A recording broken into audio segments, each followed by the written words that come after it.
Let Blast take it away. Appreciate you. How y'all doing, coaches? How y'all doing? My name is Will Gregg from Blast Fundraising, Blast Athletics. Just going to give you guys a quick rundown on how we work and how we operate. We are an online fundraising entity, and I will say that we're the best. A lot of people have heard of vertical raise or snap raise, give you, 79 or 80% of your money back. We beat that, blow that out of the water, and give you 86%. 86%. All right, so how it works is I'm the local rep in Dallas. I'll travel anywhere across the state. I've been, upwards to Oklahoma City. I've been all the way to Nacogdoches. I've been, anywhere. I've been to Odessa and as far as Longview on the east side of Texas. I'm originally from Arkansas. I've worked with schools in Arkansas as well. But how we work is I'll come out. You guys won't have to do anything, okay? We'll come out, get your team in a group. We'll have each player enter 10 to 20 contacts. We have an auto scrubbing entity, so nobody will enter the same amount of contacts. Once that happens, we'll shoot a video, and after that, we'll conclude it with launching the fundraiser. Now, how it works is, if you look on the sheet that I gave you guys earlier, like I said, the players are into contacts. Our automated system will send out 5 text and email reminders to each of those 20 contacts that your player enters. So you won't have to do no work, and each of your players will individually add 20 contacts. Our system will send those text messages out to those contacts, and those contacts can donate through the link on their phone. So it won't have to be, nobody has to mail in a check or, come do it through the Booster Club. They can do it right there through their phone. Like I said, we run year-round, so start your the first day of launch could be during camp or the first day of September before your game, and it'll go all the way through December. Like I said, we also have textathon and callathon features where we'll come out and get players in there. We'll bring pizzas, things like that, and we'll have a competitive entity to it, see who can raise the most money or who can get the most contacts throughout that time. We also offer a team store where you guys can create any type of gear that you want, and we'll also give you 20% of that. We handle all manufacturing, production, and shipping, and we do it all. My brother, who's a coach at South Oak Cliff, if you guys know about SOC, really low income, community, we raised those guys $52,000 during their championship run last year. That's how they, got 3 or 4 different uniforms. The coaches can come out in the, all white all the time, have the Air Force Ones. That's all based, off the extra money that they got, working with Blast and, like I said, working through us. We're based out of California. We've worked with Modern Day. They've raised, over $100,000. Centennial, St. John Bosco. We've worked with everybody and anybody. It doesn't just stop at football. If you guys are, coaches of other sports as well, we work with, the band, baseball, tennis, as he said earlier. And we'll also do anything, from, like I said, baseball, basketball to ROTC, choir, and band. So I do think that we're the best. You'll get the biggest bang for your buck getting 86%. And I think everybody needs some money. Everybody could use money, extra money, and we're here to help. So if you guys have any questions, please don't hesitate to ask. Does anybody have any questions right now that I can answer about fundraising? But if not, like I said, I gave everybody a flyer with my name, contact information, and we want to, get you guys as much money as possible heading into your season. So, like I said, we did it with SOC. I just used those examples because, like I said, my brother's a coach over there. Like I said, we raised them a ton of money, and I think we can do the same for y'all. So it's no work. I handle everything. I'll just need about 30 to 45 minutes of your kids' time where you can go supervise. You can, make sure that they're entering contacts, but I will handle everything. I will handle everything, and like I said, I guarantee to get you the most money that you've ever raised. Thank you for your time, and I appreciate you guys letting me come and talk to you. Coach Christian was the offensive coordinator at Maypearl this past season. Coach Vazquez was the offensive coordinator. Don't let his colors fool you now. He was at Carrollton Creekview. He has made the big-time move down to New Caney as the passing game coordinator down there. And so two young guys who are making big moves. So we're going to talk, kind of do a quick panel. If y'all have questions that y'all want answered at the end, I'm going to have 5 quick questions we'll work through. Again, if you have questions at the end that you have for these guys, definitely feel free to shout those out and let us know. But basically the format of this is going to be Saturday through Friday. So how they start their week game planning, what do they do from the week before to prepare them for the week ahead, and then what do they do each day of the week, and then ultimately what do they do on game day to help make sure their kids are prepared and ready. So starting off with Josh, and then we'll move over to Edgar. When you're picking an OC job, how do you pick the job that you're fixing to take, and what do you do to prepare yourself to interview for that? First off, do your research. This is probably all stuff that we've all heard and already know, but this is kind of what I do, which isn't the way, it's just a way. I would say know where you're going, what you're going into, what the previous either head coach or play caller, OC, was doing, what they were running, so you have a kind of a context of what you're possibly entering into as that possible new OC, whether it's a play calling OC spot or it's kind of just a title OC spot. How are you going to maximize yourself in that role and add value to that program for that head coach that you're going to interview with?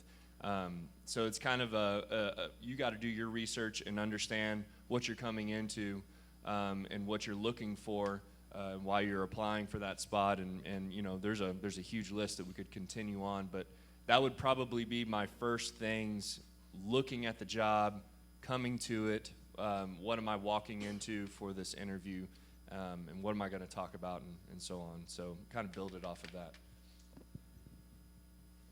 I don't want to piggyback off of Josh and what he said specifically. Doing research, but I kind of took a deep dive insight into the research that I've done. One of my mentors kind of taught me things to look for statistically when you research for a job. A couple of years ago when I was an offensive coordinator at Brian Rudder High School, you know, the school coming into that job, they were 25 and 81. However, though, you know, my mentor told me, well, how many points a game are they scoring, right? How many yards a game they're getting? And he gave me kind of a target number.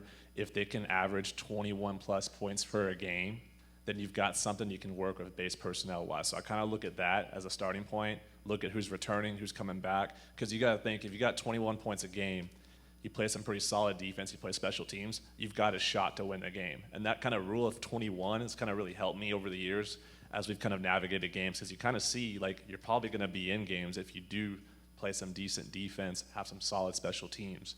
So that's one part of it. The other part is the history of the school. I think it's TexasHighSchoolFootballHistory.com. It has the records of like every season of every program in the state. You can kind of investigate how many wins they have all time, playoff wins, record the past 5 years. That kind of tells you a little bit too. You know, you can see the trends over time, because you can kind of see, you know, like a lot of these schools now, there's a lot of multi-high school districts, right? So sometimes that takes kids away from different districts. You know, is it a one-horse town? Those specific things, kind of like, I really dive in a little bit analytically with that, just because it kind of helped me get a little insight with the job. You know, seeing at Rudder, you know, specifically, it was a 2-horse town, but there was still a lot of, you know, talented kids going down Highway 6, if those of you guys know what I'm talking about, you know, Bryan College Station area. So I saw it as a good opportunity, you know, and we were able to turn around that program. They had never been to the playoffs. First time they went to playoff school history during our time there for 4 years. So things like that, kind of just what Josh talked about, but just dive in a little bit deep. You can never go too deep, and ask questions, look at Twitter, you know, look at junior high records if you can find those. I mean, really do your research. You can never look too much, talk to people. Awesome, thanks guys. So for question number 2, I want to take a deep dive into what does your weekend look like? As you're preparing for the week ahead, as you're preparing for your opponent, how much time are you spending on the week before? Are you going to be quick, flush it, move on to the next week and look at film and prepare that way? Or are you taking notes on what you did the week before to give you answers for the week ahead? And then what do you do to fire up your kids? Are you giving out awards, helmet stickers? What do you do offensively to keep energy and enthusiasm in your program? Evie, we'll start with you on this one. So in regards to kids, you know, a lot of the things these kids like these days, there's a lot of you got to have a lot of intrinsic motivation obviously built into the individual. You know, that's kind of comes from them themselves, but also extrinsic, you know, the stickers, the decals, turnover chains, you know, touchdown chains. you got to get really excited that kind of stuff because, the kids, they see you enthusiastic about rewarding their play on the field, not just giving stickers, but, you can give them T-shirts. There's a lot of different things we've done to reward these kids. I mean, Gatorade Player of the Day in practice, Gatorade Player of the Game, those specific things. They really like that stuff. We did a lot of things like that, at Rudder, and the kids got really excited just because, they were getting rewarded for that, but, they kind of had something to play for, but, they get excited and enthusiastic about it. So that's kind of one way to fire them up specifically, but also show them too, like, how does their success in the game and, whatever situational data you guys chart or do, how does that, how does that translate to wins? What have they done in practice all week? What do they do in the game to help them win the game? Show them how the game matters, like winning third down, winning in the red zone, taking care of the football, those things. And I'm sure you guys do that. But making the game make sense to them, because a lot of these kids you're sending to college, and that awareness really helps, down the line. So I think just kind of teach them the game, because kids want to be taught, they don't want to learn. So reaching to them that way is one way to motivate them. Regards to Saturdays, we kind of did a different approach coming on Saturdays. So we don't bring the kids on the weekends. We let them have a rest. We feel like that allows their central nervous system to recover. So coaches came in on Saturdays. We got everything done Saturday. So we'll review the game, we'll tag it, get the stats compiled, we'll look at what we did. After that, we'll meet to discuss how the game went, what the numbers were like. Then we'll go to breaking down our opponents. We'll tag many things in huddle. You guys, formations, blitzes, coverages. One thing that kind of helped kind of filter everything down was basically narrowing all that down to, like, everything was 80% of their tendencies, right? Like, sometimes we get caught chasing ghosts as coaches. I'm guilty of it. We're all guilty of it. I want to focus on what are they in 80% of the time defensively. Like, what's their fronts 80% of the time? What's their coverages, right? Because if you can prepare to 80%, that's great. So now you got that covered. But there's 20% left, right? How do you fill that 20%? Well, you're trying to coach the kids up in that 20% as well too, right? Because there's little things you might pop in. But if you can cover 80%, guys, I mean, that really helps you a lot in terms of just, breaking the game down. That helped me a lot, because as a young coach, I was really, just like scramble-brained. And that kind of helped me. So we tag everything, draw out the formations, fronts, blitzes, coverages. Once we go into that, we start kind of, as a staff, one thing that we did together was everybody kind of had a say about plays. So basically, I would draw up 3 plays on the board that I felt like we could do against what they were showing defensively, right? But the assistant coaches had 2 different plays they could do that same Saturday. It increases ownership. You see what I'm saying? Everybody has a say in it. Now, does that mean every idea gets used? Not necessarily. But I also, too, my mentors put me in those spots to grow me, draw it up on the board. Well, I should do the same, too, for my staff. You see what I'm saying? We've got to grow each other, so we draw it up and do those specific things. As it goes through the rest of the week, I mean, that's pretty much, you have your Monday, Tuesday, Wednesday practices, depending on when you play your game. We do situations. Monday, it'd be like 1st and 10, so forth. So, I mean, is that right if I go into the Wednesday part, or do you want to just? Oh, that's, great answer. And then we'll get into more the week later. Yeah. I don't know about y'all, but I'd take a B average any day of the week, so 80%'s a pretty good place to be sitting. JC? So the first question was the first part was about kids.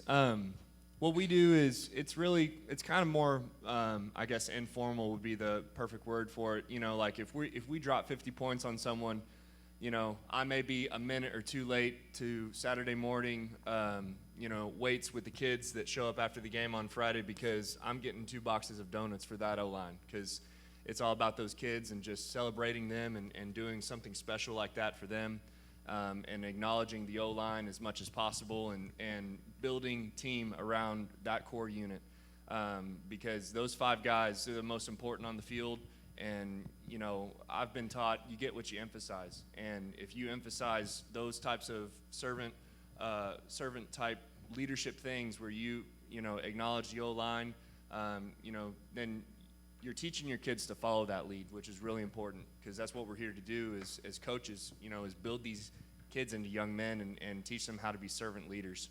So that's kind of part 1. Part 2 with, Twitter. Social media, having someone either on your staff that's excellent in the graphic design, or maybe you have a teacher, he or she on campus, and they teach graphic design if you're at a really big school and you have that, or if you're at a smaller school and they're just talented with technology and software, and maybe they teach your financial math class or whatever. Build that relationship, get them to buy in, give them a hat, give them a T-shirt, and make them part of the team. You want your program, and since we're talking about offense specifically, you want your brand to be out there in front of people, and you want them to know how to celebrate your brand and your offense and the product that you're putting on the field, because it's your community and it's your school, and it's also a representation of you as the coach and as the coordinator of what your plan is for that game plan in the week. So those are probably two things that I'll say on that. And then the other part is on, was it game planning? Saturdays. So Saturdays, it's different everywhere. A lot of it for me is all about my relationship with the head coach. What does he need me to do as the coordinator, as the head coach of the offensive side of the ball? How can I help him win? So that's looked different places for me and different stops that I've been, where, it's like, as far as, we need to do this, this, and this, and this on huddle. Okay, awesome. Or, like we just need this, and then we need to do, helmet stickers for the next 30 minutes and figure that out kind of stuff, right? Everyone has a different process for your efficiency on the weekends. For me personally, I am not a grinder. I come in with a plan with our offensive staff. My dad is an old head football coach from 30 years ago. He eye rolls at me when I talk about our process for the weekends, because we are in and out, and we go home to our families and our babies and take a nap and have a weekend, maybe catch a college football game if we're lucky. But we know what our plan is, and we don't go beyond it. We don't have anxiety over we're not doing enough. We know what our plan is, we know what our structure is, and we're disciplined and we stick to it, and we get what we emphasize. So if we emphasize X, Y, and Z, well, we're going to follow through with that, and then we're going to teach our kids to be disciplined and get what they emphasize also in the practice plan throughout the week. So what does that mean? Saturdays, we're going to make sure that we grade the film. Every kid gets feedback. Every kid that played, they need to understand what they did better, what they didn't do as well as what we would have liked, as what they would have liked, and how to improve, because that's what we're here. We're here to be teachers. So we really emphasize that. We're teaching, and we're teaching what they need to do within our offense, within our philosophy of, hey, your outside release, it needs to look this way because it's going to do this later on. It's going to set up this that we need to do. Just an example. So we do that.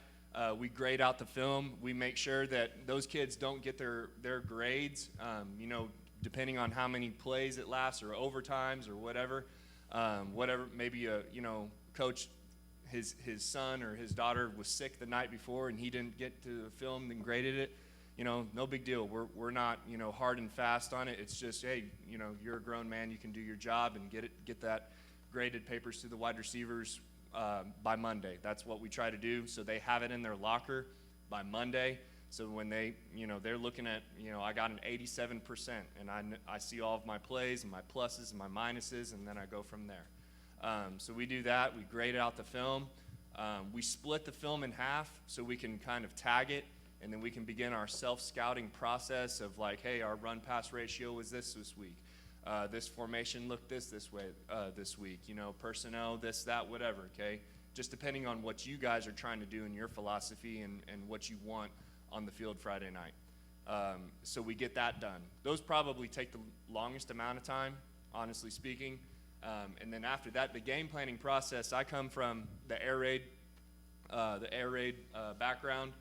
So guy later on that's going to be here later this evening, Stan Bedwell, that is my mentor. I have built a relationship with him, and he is awesome, and he gives all of the information that you would ever want and need, and he's helped me kind of formulate kind of a foundation, and then I've kind of made it my own from there to the context that I'm at. I'm at a 3A school where kids play both sides of the ball, and then they're playing special teams, 2 different phases of the game and special teams.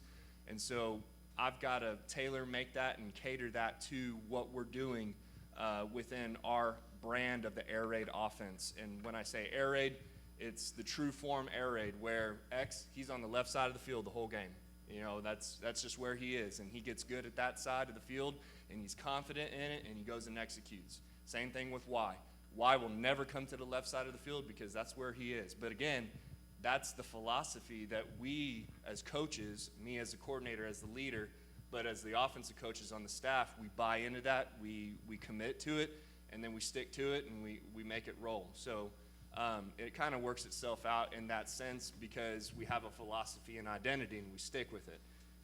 So that's kind of what Saturday looks like as far as the huddle process goes, working with the kids and their feedback on the grading part, and then the game plan structure. If you guys have seen the pictures of Coach Leach, Mike Leach, who's no longer with us, wish he was, but you know, he's got his napkin paper, right? We're building the script, and that's what we're talking about is what we're going to do on offense this week. We're not necessarily worried about, and Coach just said it, chasing ghosts. We do care about what the defense is. Is it a 1-high team, 2-high team, 4 down, 3 down? Are they playing the 3-high structure, which a lot of teams are doing these days to try and stop us from throwing the ball like what we like to do? That's fine, but we don't really care too much about it. You know, like Coach Hal Mummy would say, we're giving the defense too much credit at that point. It's all about us and our execution throughout the week, Monday through Thursday, and then let's go play ball on Friday. So, you know, I try to be very general with that response, but that's kind of what Saturday looks like. At the end of the day on Saturday, it's like, hey, here's what it is. Kind of looks like last week. There's some wrinkles here and there, some tags, whatever, but, you know, what else do we need?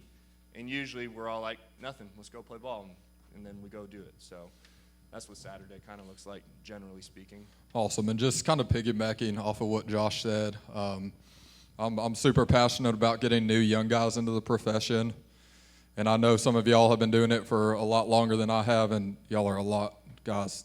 I don't feel qualified to be on the stage right now at all by any means. But the hard thing for young guys coming out, they look around the world around them, and they see people at a coffee shop at 9 a.m. on a Wednesday. And your dudes are grinding it out in the classroom and then going to practice afterwards and maybe weights before school. And so for them to have a Saturday or a Sunday, and I'm a grinder. I was blessed to play for Terry Gamble at Midway. I was blessed to work for Matt Rule when he was at Baylor. Those are two dudes who slept in the coach's office. I'm all about it. I'm telling you, from my peers' point of view, they have a hard time justifying getting into a profession that they can't do from home. And so maybe they don't need to be in the profession at that point, and maybe they don't care about kids enough at that point. But I think by and large, I think we're going to have to start getting dynamic in the way that we're recruiting young coaches, because I heard a stat the other day, I think 33% of coaches are over 40 years old. And y'all are going to last to maybe 50, 55 before retiring. And then the number of coaches getting out before 25, I think, is at 50, 60% is what he told me. That's not good numbers, especially if we're trying to maintain staffs of 16 people, and the smaller schools are trying to maintain staffs of 6 to 8 people. We gotta get creative and innovative. Just a thought, because I know we're all passionate about this game. And we're more than anything passionate about the kids that we serve and get to love on in a day and age where, man, they're under a microscope and they are ridiculed to no end. So that's my encouragement, kind of cut into the panel, just how can we serve our coaches so they can serve our kids. Moving back into the questions for install. What does your install look like? Are you installing new stuff just preseason? Are you installing things to week 5? Are you going all the way through the end of the season? And going back to the preseason part, what does that look like? Are you doing formations and then concepts? Are you doing X amount of formations a day, X amount of concepts a day? Tell me what install looks like and what your cutoff point for installing things are. Okay, so we do a 3-day install. It's a day 1, day 2, day 3 deal, and then it repeats. And that's the strength of the air raid offense. When you run it in its true form, you know, you're not you're being disciplined, sticking with, what it is. And the tricky part is just being a football nerd like I am. You get on Twitter and you see what Zach posted, and it's like, dang, I want to do that, and it's like, well, that doesn't fit because it's not part of what you're doing already, or it's just there is no room for it. The classic story that you can probably hear from, Coach Mummy and Coach Leach and all of those great air raid coaches, that are still coaching today. They're gonna say like, one day I was an assistant coach and I came into the office with Coach Mummy and I said, Coach, how about we run this play? And he goes, okay, well, which one do you want to take out? Which one are we going to take out that we already have installed and in that you're going to replace with that? If that play works and it's part of the system and our kids execute it, why take it out? So I say that to say with our 3-day install, we have 6 run concepts, and that's probably too much, honestly speaking. But again, being at a 3A, we may have, our right guard get injured, and then our second string right guard is, he's 165 pounds maybe, and it changes a lot of things with your dynamic. At a 5 and a 6A, when you've got maybe a little bit more depth with kids that can, plug in and keep fresh legs on the field, and you don't really, sacrifice or lose a lot of either body weight or speed on the field or catching abilities, whatever it is, that may look different. So again, it comes back to what your context is and what you're working with. Our 3-day install, we've got two run plays per day. We run the ball one particular way per play. So like last year for us, we ran the trap one way. And the reason we did that is to build confidence in our kids. So that right guard, he loved when I called trap because he couldn't wait to smoke that kid on the end of the line of scrimmage on the trap block because he's foaming at the mouth for that opportunity to do that. And he doesn't have to worry about when we run trap to the right because he never has to worry about that job description. He can be confident in his one job that he's got to do and run that play to the left. Now, yes, the trade-off is, oh, you coach, you're predictable, or you're giving away your hand, or you're going to show 10 weeks of film and you're only running trap to the left. Well, again, yes, but I don't care. I care about us executing. I don't care about the defense necessarily. We're going to go and play our brand of ball, and we're going to execute and play fast and do all those things that you guys have heard about the air raid. And that's the strength of the offense.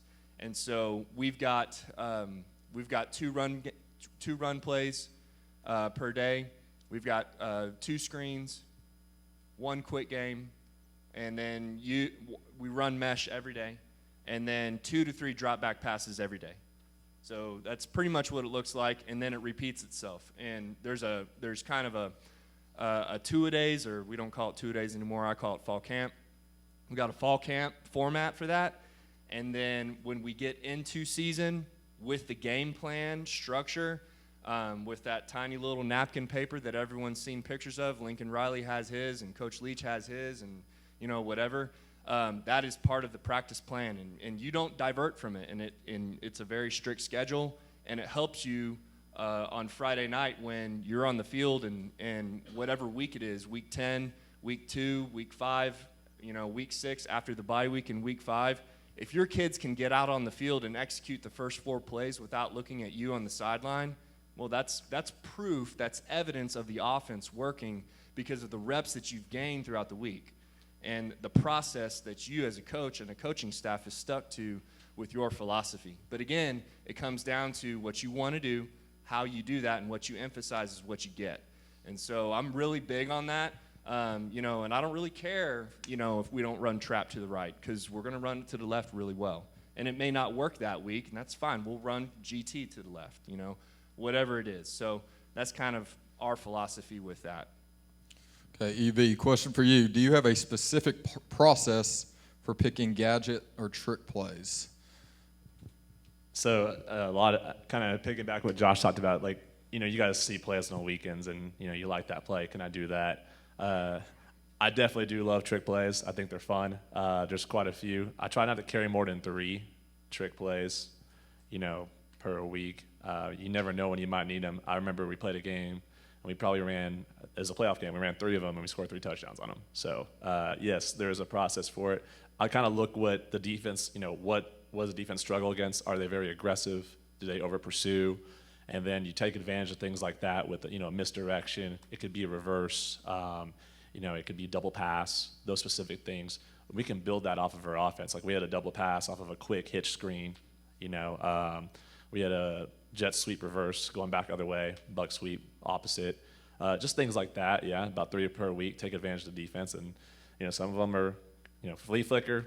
Everybody runs that. I mean, those are all things you can do. I mean, there's no secrets in football. I try to keep it simple, but the kids love them, no matter what it is. And about 3 per week, just because, kids like it, but you never know when you might need them. I mean, and I'm kind of a gambler when it comes to that stuff. So, might as well go down swinging because you're going to need those plays when when you're playing somebody who's better than you. I mean, you might as well go down swinging 110% because you can't play it safe. You gotta play the game to play the game. So. Awesome. I appreciate that. Good answer. I know kind of hits on what Coach DeBest said too. What are we doing to make it fun for kids? And that's going to be when you get them 7th, 8th grade and they're sitting in the stands on Friday nights watching your guys play. If they're doing double passes and flea flickers and Statue of Liberties and all that, kids get excited. They don't know what it means, but they get excited, and that gets them out for freshman football. And you never know when that little pudgy tuba player becomes your star wide receiver, running back, right? So awesome. Way to keep it exciting. Last question for them, and then if we have anybody in the audience that wants one, so you can start brainstorming those.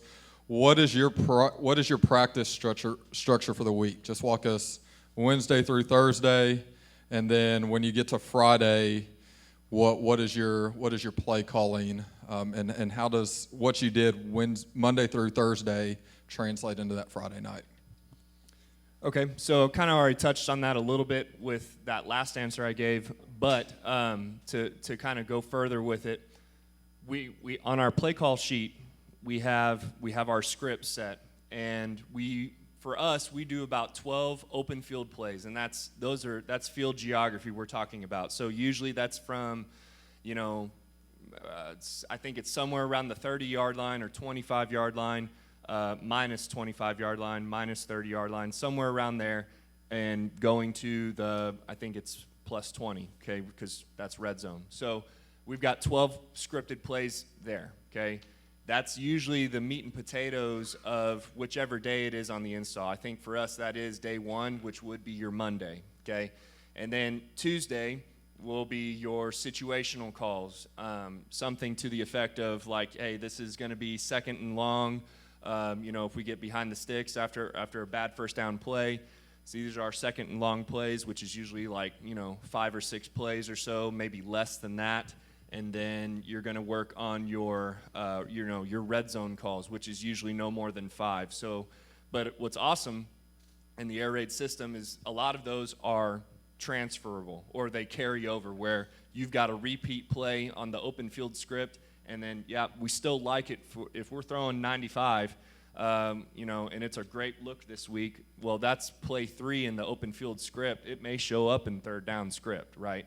So there's a lot of overlap and carryover there. But all that does for us as coaches is it buys us reps, and it gives you confidence in the game plan call when it comes about on Friday night. It gives you confidence, and you don't have to stress about the perfect call, because your kids have repped it all week, and those reps have to count for something. So, so that's, your Tuesday looks like that. Wednesday for us, we kind of focus on the going in and coming out portion, which really never changes. It's usually the same 3 plays, maybe a 4th one for a good play action, or you want to run a double post, or whatever it is to maybe catch them off guard, because you've shown it the last 3 or 4 weeks on film. And it's like, hey, they know we're running, this and this formation. We've conditioned them to see it, so now we're going to hit them over the top, for the first game of district or whatever, and hopefully get a big play out of it. So that's usually what Wednesday looks like. Every day in that practice plan, though, we do bandit drill, which is like what Coach was just talking about, which is that perfect tempo play mindset where we're working hash to hash. What we do, I found this from just research on my own. Gus Malzahn does it. It's a 4-play sprint drive where if it's a fumbled snap, incomplete, whatever, we're running 4 plays as fast as we can. We move 10 yards down the field. We meet in the end zone, and we break and hustle off to the sideline. The next group is on.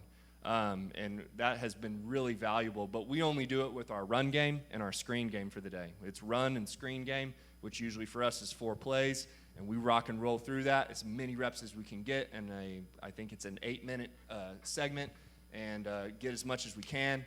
And then we move on to our bandit drill, which is our full offense for the day. The awesome thing is by the end of the week on Friday, we carry our full offense into it.